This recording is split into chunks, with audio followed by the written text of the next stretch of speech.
দেখতে পাচ্ছি অপাদান running time আর অধিকরণ stop time, এটা নিয়ে 34 নম্বর আলোচনা হয়েছিল, 34 নম্বর পর্ব। এখন হবে 35 নম্বর পর্ব, 35 নম্বর। দেখেন তো এখন দেখেন অপাদান রানিং টাইম খালি এটুকু মনে রাখেন, হ্যাঁ, মাইনাস, আর অধিকরণ স্টপ টাইম প্লাস, এটুকু মনে রাখেন। আমি একটা উদাহরণ দিয়েছিলাম যে শুক্রবার স্কুল বন্ধ,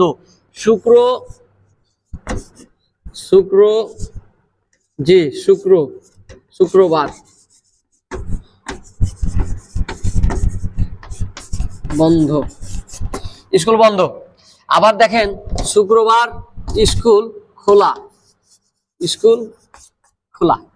এখন শুক্রবার স্কুল বন্ধ মানে কি?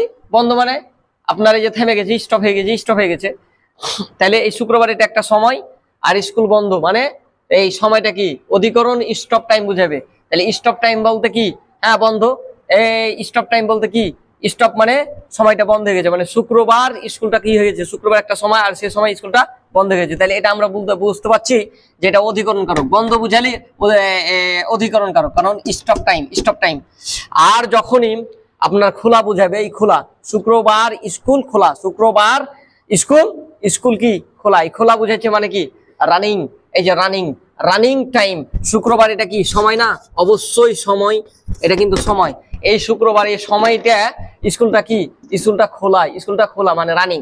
স্কুল খোলা আছে মানে রানিং আছে, আর রানিং মানে কি? স্কুলে ছেলে মেয়ে যাবে, পড়াশোনা করবে, টিচাররা শিখাবে। তাইলে যদি খোলা বুঝায় তাহলে আমরা অপাদান মারবো, 100% অপাদান কারক, কারণ রানিং চলছে, এটা মাইনাস, রানিং চলছে।